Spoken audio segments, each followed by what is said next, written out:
L'omicidio di Castelfranco nelle abitazioni dei due arrestati per la morte del ventenne Lorenzo Cristea. Poche parole, intanto il dirigente scolastico di Badr Rouaji parla del giovane. Quella sera in discoteca c'erano alcuni compagni di classe. I miei ragazzi hanno inseguito i due giovani di origine marocchina e li hanno fermati, ma tutto è accaduto a 800 metri dal locale, così il titolare della discoteca. In carcere gli interrogatori di garanzia, i due italo-marocchini si avvalgono della facoltà di non rispondere e restano in cella, trovato dai carabinieri in un fossato il secondo coltello. La morte di Alex Marangone, finalmente sono arrivati i reagenti chimici per completare gli esami tossicologici sul 25enne di Marcon, diversi gli interrogativi che attendono ancora una risposta. Sfrattata dalla casa popolare di via Bindoni la famiglia di Ronny Levakovic, il 28enne che tamponò e uccise due donne sul terraglio. La casa era occupata senza titolo, fatta giustizia, dicono dall'Ater. Nuova occupazione all'ex hotel La Meridiana lungo il terraglio a Mogliano, denunciati 3 giovani tunisini, sono gli stessi che già in passato avevano bivaccato nell'immobile e aggredito i carabinieri. La vicenda dei bimbi di un asilo di Ponte della Priule in gita nel centro islamico di Susegana, dalla comunità marocchina una proposta per mettere fine alle polemiche. Slitta nuovamente l'installazione dei nuovi sistemi di rilevazione automatica della sosta nell'area test di via Toniolo a Treviso. Il sindaco Conte, l'esordio non è stato dei migliori e diffida il gestore. Manca sempre meno alla 96esima adunata nazionale delle penne nere. C'è chi nel gruppo Gemona di Roncade abbina lo sport alla passione alpina raggiungendo Biella in bicicletta. Buonasera, ben ritrovati dalla redazione di Treviso. Questi dunque i titoli: in primo piano l'omicidio di Castelfranco a Montebelluna nelle abitazioni dei due arrestati. Poche parole, le famiglie si sono chiuse nel silenzio. Intanto il dirigente scolastico di Badr parla del giovane e del fatto che quella sera in discoteca c'erano alcuni compagni di classe. Badr Rouaji, 19 anni, frequenta l'Istituto Enau di Scarpa a Montebelluna. Il dirigente lo descrive come un giovane problematico, soprattutto quest'anno. Quella sera in discoteca erano presenti anche alcuni compagni di classe di Badr. Quest'anno ha cominciato a non frequentare più con una certa regolarità. Nell'ultimo mese entrava sempre con ritardo, dal registro elettronico si vedono appunto questi episodi, e aveva sette note disciplinari che riguardavano soprattutto un aspetto di insofferenza verso la disciplina, verso le insegnanti donne in questo caso. Però insomma, ieri abbiamo fatto anche il consiglio di classe che era previsto della sua classe, e i docenti sono chiaramente molto colpiti da quello che è successo, anche perché non pensavano che si potesse arrivare a tanto.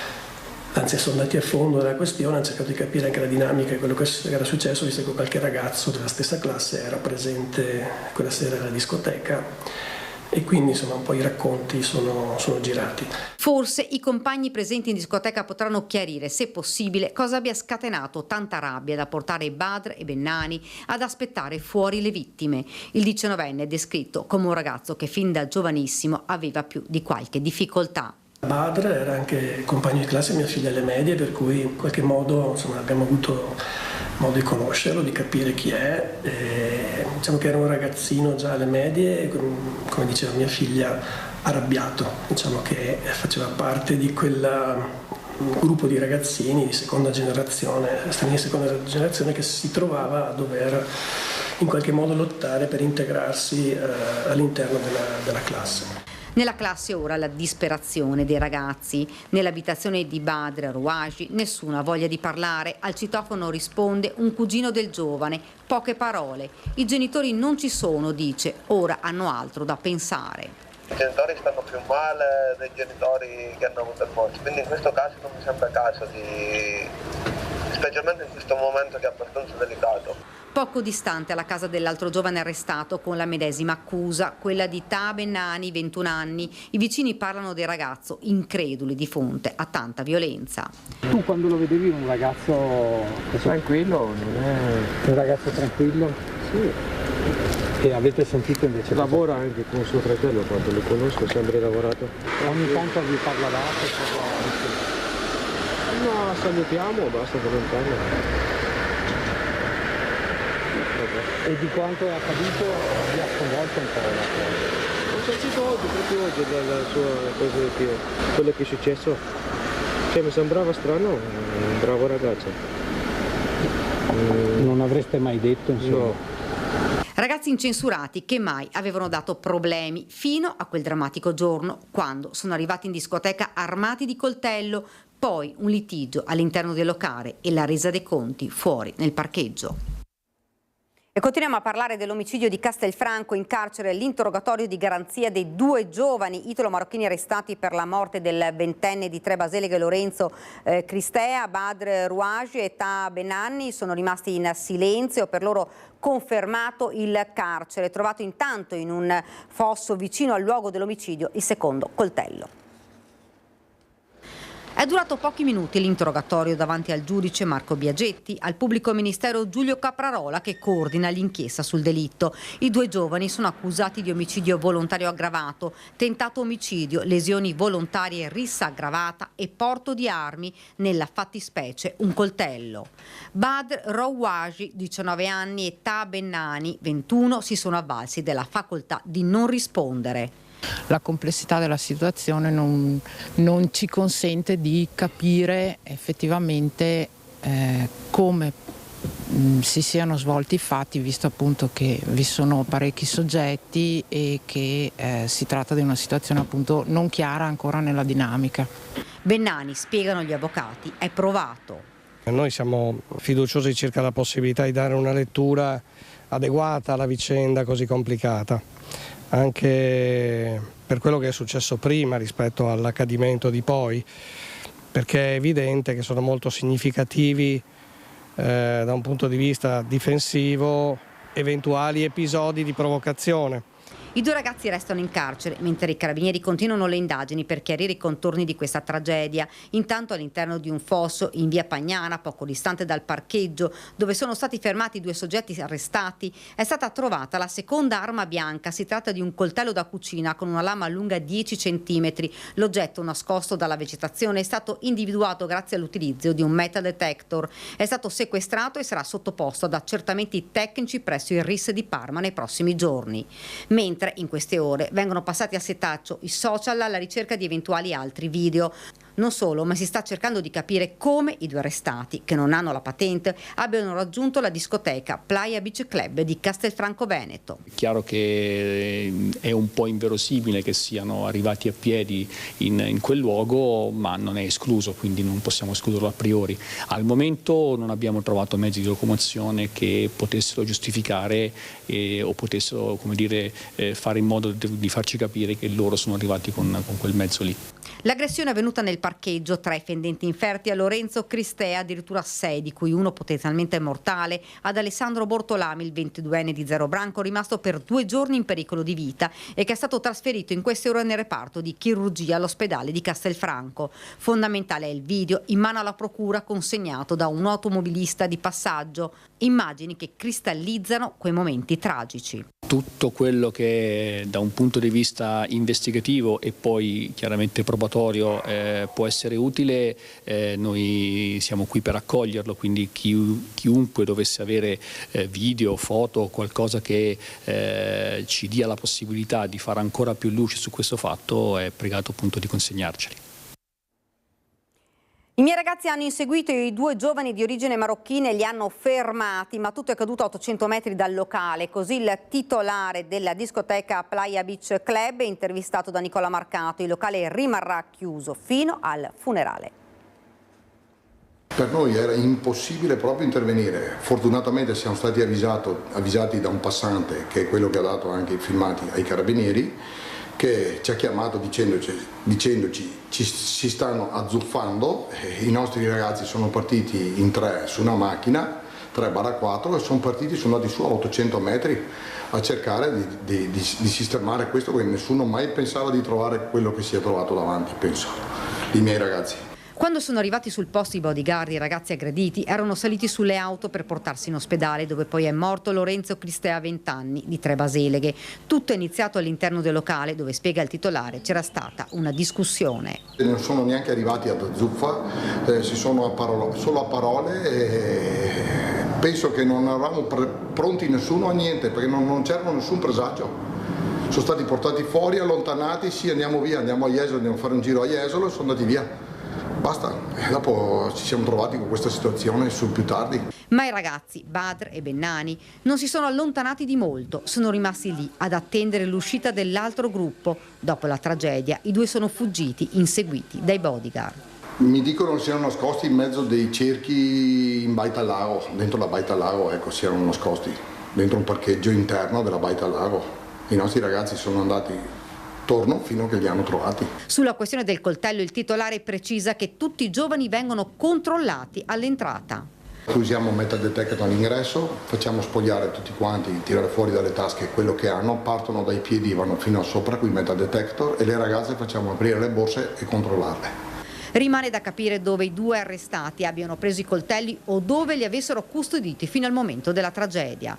Simeoni ha annunciato che sabato presso l'Arias, locale che si trova sempre a Castelfranco, organizzerà una serata evento dedicata proprio al tema della sicurezza. Fare una serata dalle 9:30 alla mezzanotte, una serata di sensibilizzazione contro la violenza di genere. Playa Loca rimarrà chiusa finché non è fatto il funerale, ecco, del ragazzo. Sono proseguiti anche nell'ultimo fine settimana i servizi straordinari di controllo del territorio interforze disposti dal questore di Treviso Alessandra Simone per il contrasto della criminalità nelle zone più calde della città. Insieme alla Polizia di Stato anche l'Arma dei Carabinieri, la Guardia di Finanza, la Polizia Locale di Treviso con l'ausilio dell'unità cinofila, presidiate le aree del centro cittadino maggiormente interessate dall'afflusso dei giovani, identificati nell'intero fine settimana circa 450 soggetti di cui 200 minori. 2 giovani sono stati sanzionati perché in possesso di alcuni grammi di hashish e marijuana, mentre un cittadino italiano di 59 anni è stato denunciato per porto di armi addosso, un taglierino e una lama tagliente.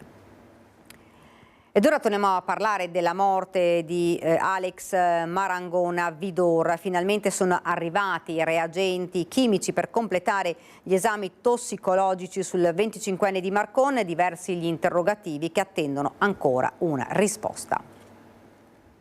Sono finalmente disponibili i reagenti chimici che serviranno per completare i test tossicologici sui campioni prelevati in sede di autopsia dal corpo di Alex Marangon, il 25enne di Marcon, scomparso la notte tra il 29 e il 30 giugno dell'anno scorso all'abbazia di Vidor durante un rito sciamanico e ritrovato poi morto nel greto del Piave. Gli esiti tra un paio di settimane. La procura di Treviso potrà così chiarire alcuni aspetti ancora dubbi: se il ragazzo abbia veramente bevuto l'ayahuasca, il decotto di erbe con potenziali effetti allucinogeni, e se questo possa aver interagito con altri stupefacenti assunti in precedenza, tra cui, rilevati con certezza, MDMA e cocaina. I 20 partecipanti al rituale hanno confermato di averlo assunto l'ayahuasca, ma su 19 di loro ha avuto solo effetti lassativi. Soltanto uno ha raccontato di allucinazioni. Se l'effetto su Marangon fosse stato il medesimo, se il 25enne fosse piombato in stato confusionale, troverebbe una spiegazione la caduta dal dirupo da cui si presume sia precipitato nel fiume, anche perché l'esame del telefono e dei diari del ragazzo non ha fatto emergere nessuna volontà suicida. Sono stati sorpresi mentre occupavano abusivamente alcuni locali al 4º piano dell'ex hotel La Meridiana lungo il Terraglio a Mogliano. I 3 cittadini tunisini di età compresa tra i 19 e i 25 anni senza fissa dimora sono stati deferiti in stato di libertà dai carabinieri in sinergia con la polizia locale. I 3 avevano allestito un bivacco di fortuna all'interno dell'edificio dismesso, causando danneggiamenti alla struttura. Non è la prima volta, in passato infatti gli stessi erano stati protagonisti di altre occupazioni abusive in uno stabile vicino. Dopo l'operazione gli accessi all'immobile sono stati sigillati per impedire ulteriori intrusioni. Gli stranieri irregolari sul territorio nazionale sono stati messi a disposizione dell'ufficio immigrazione della questura per le procedure di espulsione. Uno dei 3 indagati nel giugno dello scorso anno era stato arrestato perché in evidente stato di alterazione aveva aggredito i militari intervenuti per sedare una lite in uno stabile abbandonato in via dei Mille, colpendolo con oggetti contundenti un carabiniere, danneggiando successivamente l'auto di servizio. Per contenerne la violenza erano stati necessari l'uso del taser e l'intervento del personale sanitario del 118. Mancanza di sicurezza sul luogo di lavoro e impiego illegale di manodopera. Sanzionate 17 attività e alcune sospese. I carabinieri hanno comminato multe per oltre 180.000 euro. 13 lavoratori impiegati in nero, 7 attività sospese e 10 sanzionate per gravi violazioni in materia di sicurezza e lavoro nero, multe per oltre 180.000 euro. È il resoconto dell'attività di controllo da parte dei carabinieri del NIL, Nucleo Ispettorato del Lavoro di Treviso, volti a verificare la regolare occupazione dei lavoratori e il rispetto della normativa in materia di salute e sicurezza sui luoghi di lavoro. Agricoltura e locali pubblici sono principalmente questi i settori interessati dai controlli svolti in tutta la Marca. Le attività incriminate si trovano nei territori di Arcade, Spresiano, San Fioro, Ormelle, Altivole, Volpago del Montello e Oderzo e comprendono aziende agricole che si occupano di diradamento dei fiori, coltivazione di kiwi e nell'ambito dei pubblici esercizi invece kebab e bar. Continuiamo con la cronaca, la cena per 3 in un ristorante sul Terraglio, 2 degli avventori che escono con la scusa di fumare una sigaretta e si defilano, una terza che si rifiuta di pagare. Nel locale lunedì sera sono dovuti intervenire delle volanti della polizia che alla fine hanno denunciato per insolvenza fraudolenta una donna italiana di 43 anni, quella che si era rifiutata di saldare il conto di 160 euro. La cliente ha tentato di defilarsi allo stesso modo dei 2 commensali ma è stata fermata dai dipendenti del locale che hanno quindi chiesto l'intervento della Polizia di Stato. La 43enne è risultata destinataria anche di un foglio di via da Treviso ed è stata per questo denunciata anche la violazione della misura di prevenzione. Brutta avventura per una donna di 73 anni di Pieve del Grappa. Ha perso l'equilibrio mentre stava camminando a bordo strada lungo via Montepertica a Crespano di Pieve del Grappa ed è scivolata in una scarpata, ruzzolando di sotto per diversi metri. Se l'è vista brutta una donna di 73 anni del posto che dopo essere caduta ha iniziato a urlare per chiedere aiuto dal momento che non riusciva più a rimettersi in piedi. La sua richiesta è stata avvertita da alcuni residenti nelle case vicino al punto dell'incidente, i primi a prestarle assistenza in attesa dell'arrivo del SUEM 118. Oltre ai sanitari necessario l'intervento del soccorso alpino pedemontana del Grappa. Una volta raggiunta sono state prestate le prime cure all'anziana che lamentava dolore alla schiena e aveva riportato un probabile trauma alla testa. È stata quindi imbarellata, portata fino alla strada dove l'aspettava l'ambulanza che l'ha condotta all'ospedale di Montebelluna.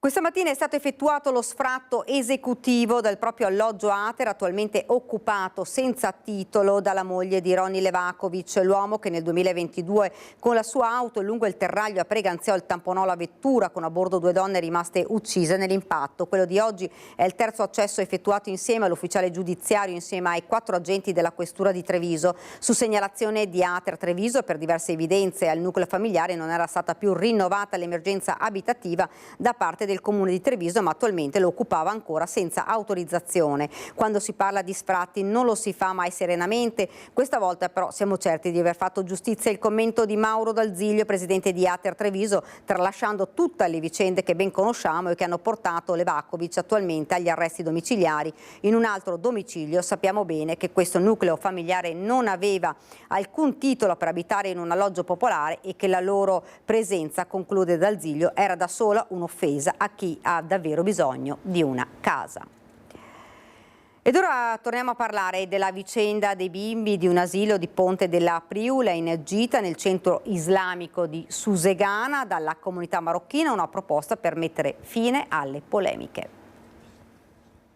Organizzare questi bambini con la loro curiosità ovviamente e anche con un discorso costruttivo con la Chiesa, perché la Chiesa ci ha sempre dato una mano. Noi i primi casi che abbiamo trovato la Chiesa e quindi con la Chiesa non abbiamo problemi. Accompagnare un gruppo di bimbi musulmani in visita ad una chiesa. L'idea è del rappresentante della comunità marocchina Kezraji, un modo per mettere fine alle polemiche scoppiate dopo la gita di alcuni piccoli alunni di un asilo parrocchiale di Ponte della Priula nel centro islamico di Susegana. Questo può essere una risposta alle polemiche inutili e anche per dare una strada al buonsenso. Kezraji ha rilanciato l'idea con un post su Facebook, ricevendo in poco tempo molti riscontri positivi da parte delle famiglie di fede musulmana. E già tanti mi hanno chiesto se potevano partecipare. In queste ore Khezraji sta prendendo contatti con 2 parrocchie della Marca per organizzare quanto prima la visita. Io vorrei farla a dove sono nati i problemi. Quindi a Susegana? A Susegana, sì, a Susegana avrà un buon senso. Quei bambini si sono inginocchiati verso la Mecca, alla moschea. I bimbi musulmani si faranno il segno della croce in chiesa. Ovvio che questa è una scelta, diciamo, le scelte sono da rispettare. Io non posso né dei miei figli né dei figli delle altre a dirgli che cosa devono fare. In tutta questa vicenda il rappresentante della comunità marocchina ha una certezza: che si tratti esclusivamente di una polemica politica. Non è stato nessun, né il vescovo né qualche prete ha parlato male di questa polemica, quindi vuol dire che la Chiesa ha capito che per rafforzare deve avere dei stimoli. Un'idea, quella di Khezraji, che aveva avanzato anche la vice capogruppo di Fratelli d'Italia alla Camera, Elisabetta Gardini, che in queste ore ha scritto una lettera alle maestre della scuola dell'infanzia di Ponte della Priula. Se dei bambini cristiani entrano in moschea con l'imam, si inginocchiano rivolti verso la Mecca e si prostrano secondo il rito islamico, è giusto aspettarsi reciprocità. Se vogliamo chiamarlo dialogo, ora siano i bambini musulmani a entrare in chiesa con il parroco, inginocchiarsi sui banchi, congiungere le mani e conoscere come preghiamo noi cristiani. Questo è dialogo, tutto il resto è sottomissione culturale. E sulla vicenda è nuovamente intervenuto il presidente del Veneto Luca Zaia. Penso, ha detto, sia stata utile la visita alla moschea perché è un fatto formativo, aiuta il dialogo interculturale e anche a crescere. E così spero che faccio anche con le sinagoghe o con i templi buddisti, dopodiché mi sarei fermato lì. È un po' scappata di mano la situazione, sicuramente in buona fede, ma che passi tutto in canarina, che si dica che è tutto normale, anche vedere dei bimbi che fanno finta di pregare, non penso che abbiano pregato, anche a no. Confermato il licenziamento per Elena Maraga, la maestra d'asilo finita nella bufera per avere un profilo su OnlyFans, decisione arrivata in risposta alle controdeduzioni presentate dall'insegnante dopo il primo licenziamento. Se da un lato il sindacato che segue la maestra si dice pronto ad impugnare anche questo provvedimento, dall'altro la scuola potrebbe chiedere i danni all'insegnante, anche se non si esclude possa esserci un confronto tra le parti. Ed ora ci fermiamo, una piccola pausa pubblicitaria.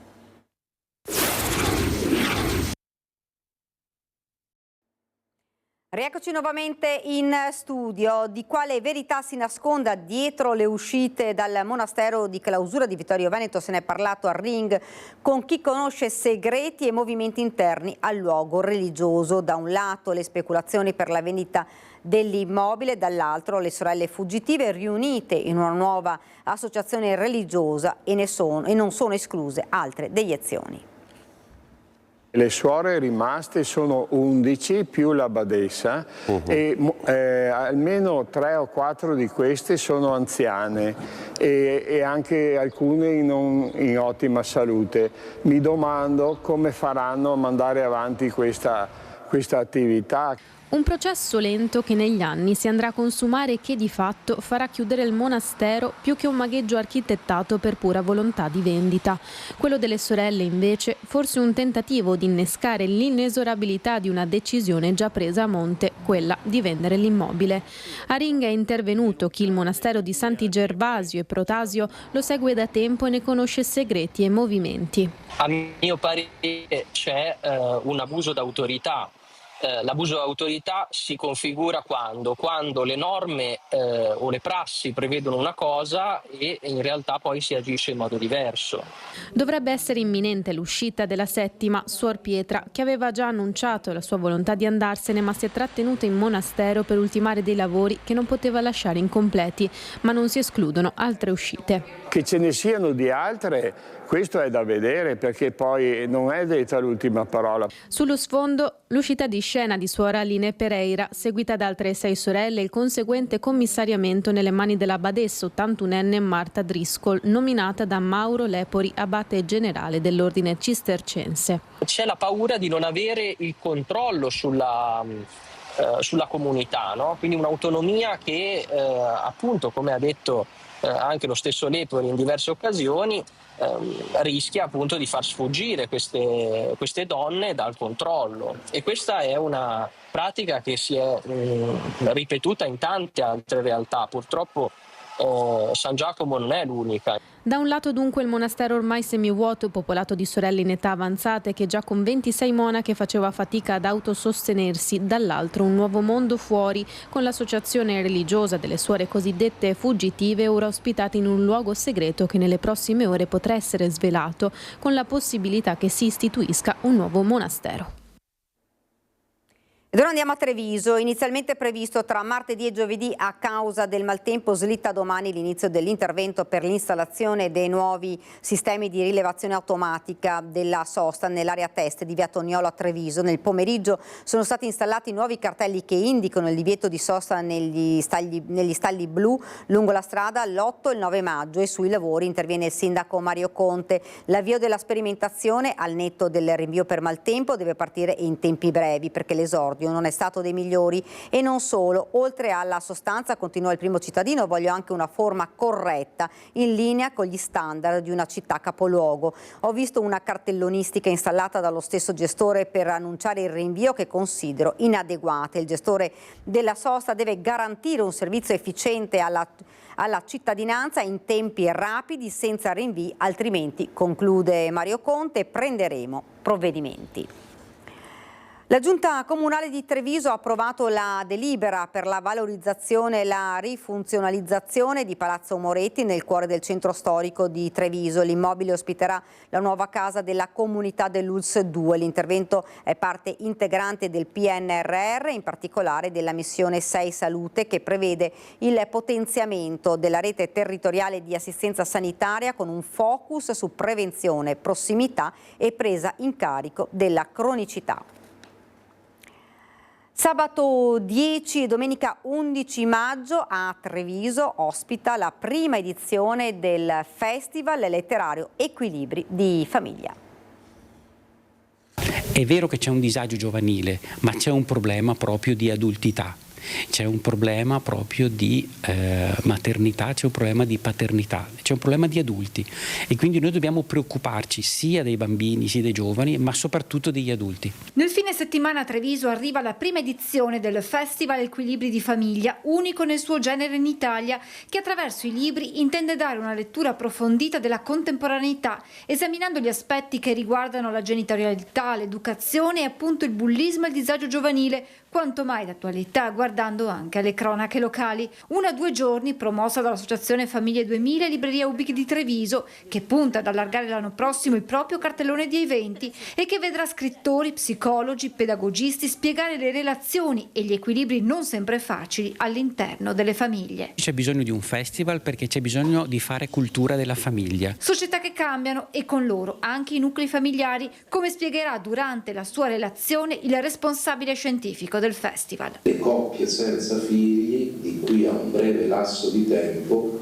sono destinate a superare in termini quantitativi le tradizionali coppie con figli, ma sono soprattutto le cosiddette famiglie unipersonali, cioè i nuclei familiari composti da una sola persona, prevalentemente anziana, ad essere le più numerose. Troppo spesso, evidenzia l'assessore Tessarolo, le riflessioni sulla famiglia riguardano dati e aspetti scientifici. È necessario invece riportare il focus su un piano più umano. Sempre dati, ma per stimolare le giovani coppie che sempre meno sono disponibili a fare figli perché spaventate dal fare figli, bisogna dare qualcosa che è diverso. Quindi lavorare sull'aspetto umano, perché oggi ci sono ancora coppie che decidono di fare figli e nonostante le fatiche rifarebbero la scelta. Qui dobbiamo puntare l'obiettivo e al tempo stesso far sentire alle famiglie che la comunità c'è. Attraverso questo festival noi vogliamo affermare il ruolo della famiglia non come problema ma come risorsa. Settima edizione del Cupido Festival che torna a Treviso dall'11 al 17 maggio con un ricco cartellone di appuntamenti.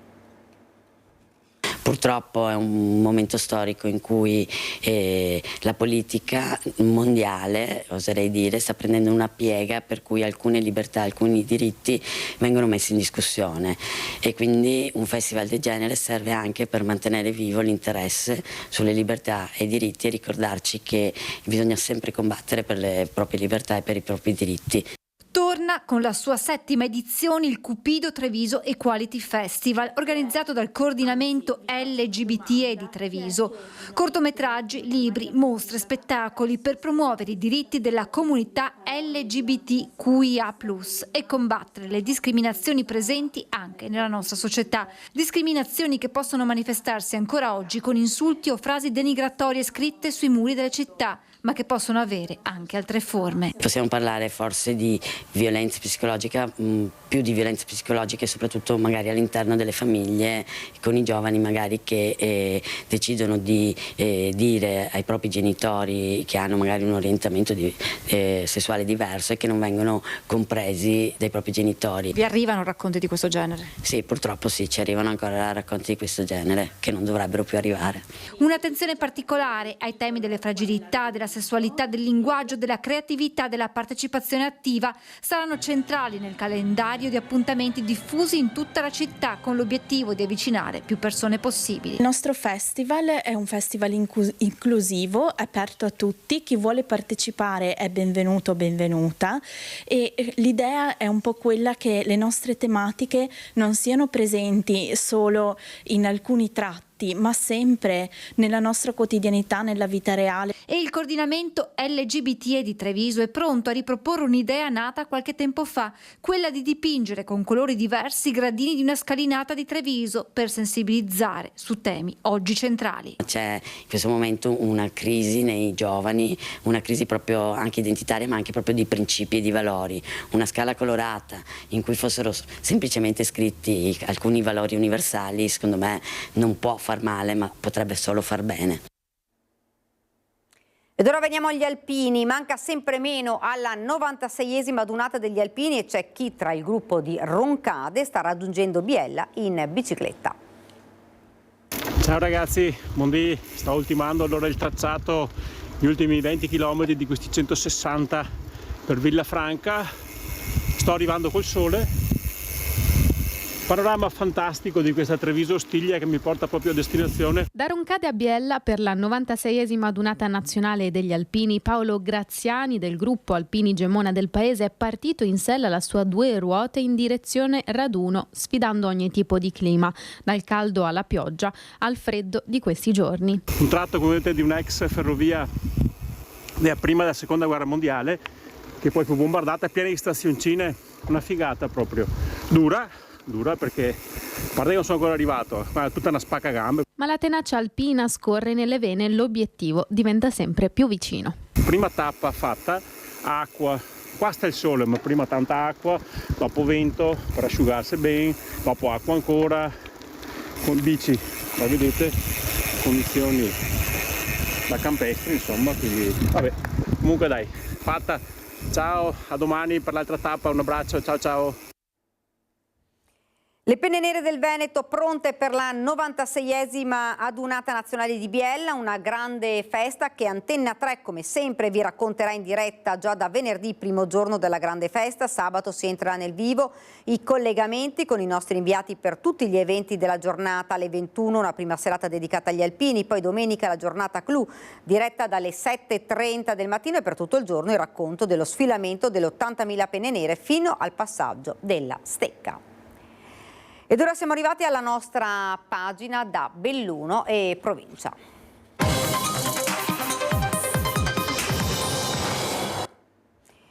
Nella terra di Papa Luciani da oggi occhi puntati al conclave per l'elezione del nuovo pontefice. 4 dei cardinali elettori già ospiti a Santa Giustina della rassegna illustrissimi, oltre al cardinale Pietro Parolin a Belluno nel 2019, a un anno dalla tempesta Baia. Dal custode della Terra Santa, attuale patriarca di Gerusalemme Pizzaballa, al cardinale Pulic, oggi emerito di Sarajevo, testimone della guerra in Bosnia, dal cardinale Rilko, arciprete della Basilica Papale di Santa Maria Maggiore, che assisterà il Camerlengo fino all'elezione del nuovo Papa, al cardinale Müller, curatore dell'Opera Omnia di Benedetto XVI. Sono numerose le personalità ecclesiastiche intervenute a Santa Giustina nell'ambito della rassegna Illustrissimi, ideata nel 95 da Michelangelo De Donà. Il legame dei porporati, secondi nella gerarchia ecclesiastica al sommo pontefice con la terra di Papa Luciani, è fortissimo e l'apertura del conclave è un momento di sano orgoglio per tutta la provincia. Certo, in terra veneta occhi e speranze sono rivolti al cardinale Pietro Parolin, originario di Schiavon, in provincia di Vicenza, e decaduto dall'incarico di segretario di Stato con la morte di Papa Francesco. I fedeli bellunesi lo ricordano nella sua visita pastorale per le commemorazioni della tragedia del Vajont e in città a un anno esatto dalla tempesta Vaia. Nel solco di Papa Francesco, deciso il suo intervento sul clima, che è un bene comune, preservarlo è una sfida per la comunità, sulla cultura della cura contrapposta a quella del degrado e sulla crisi ecologica che impone universalmente un cambio di rotta. Credo che venire qui nel ricordo di quanto è successo, legato anche ai cambiamenti climatici e a tutte le trasformazioni che stiamo vedendo nel nostro mondo, possa essere un segno molto forte, insomma, oltre che un gesto anche di solidarietà e di vicinanza alla mia gente e alla mia terra, anche se non sono di Belluno ma sono di qui vicino.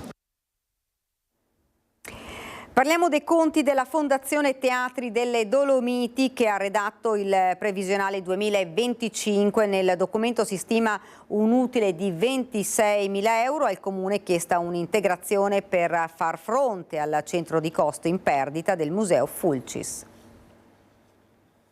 Teatro, museo civico, attività culturali e gestione sale. Supera di poco i 570.000 euro il bilancio di previsione 2025 della Fondazione Teatri delle Dolomiti, che stima di chiudere l'esercizio con un utile di 26.000 euro, prudenziale per la Presidente del Consiglio di gestione Michela Marrone, visto che la coperta è corta, i costi sono impegnativi e l'auspicio è di ricevere qualche spicchio di contributi in più. Fondazione Cari Verona, main sponsor dell'ente culturale bellunese, non ha ancora stanziato il contributo annuale di 100.000 euro. Il bando uscirà a giugno. Certo, sempre dalle casse di Cari Verona, il finanziamento di Culturlink, 130.000 euro, così come i 90.000 euro stanziati da Cortina Banca per il triennio 2024-2026. Ricavi confermati per la gestione del teatro comunale e le attività connesse, con una chicca annunciata dalla Presidente nella relazione, che riguarda entro fine anno la pubblicazione di un volume che racconta la storia del teatro, risultato di una ricerca svolta negli archivi storici da Belluno a Feltre, passando per Trento e Venezia. Pareggio finanziario per la gestione delle sale, al momento in attivo Sala Bianchi, alcune sale di Palazzo Bembo e Palazzo Crepadona, mentre la nota dolente è rappresentata dal Museo Fulcis. Trattative sono in corso con il Comune per le vie brevi, per l'adeguamento del corrispettivo ai costi reali di gestione per personale e pulizie, calcolati in quasi 190.000 euro, 37.000 euro in più rispetto alla cifra assegnata da Palazzo Rosso, o per altre modalità organizzative che potrebbero consentirne un eventuale contenimento.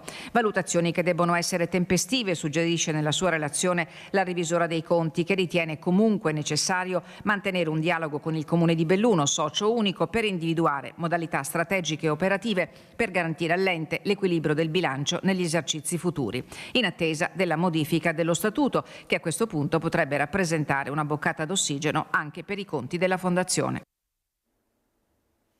Riscoprire il profondo legame tra il patrimonio ecclesiastico, la comunità e il territorio è lo spirito che anima l'iniziativa del Museo Diocesano di Feltre e della Biblioteca Gregoriana di Belluno, che aprono il battistero tutte le domeniche di maggio per una mostra unica nel suo genere, in linea con la bolla di Papa Francesco, che pone al centro la riflessione sul dono della nuova vita ricevuta nel battesimo. Sarà esposto il registro dei battezzati della parrocchia Duomo di Belluno dal 1655 al 1681. Tra gli atti si potranno vedere quelli del battesimo dei celebri artisti Andrea Brustolone e Sebastiano Ricci e una selezione di medaglie giubilari. La visita al battistero comprenderà anche la cattedrale con il suo rinnovato adeguamento liturgico.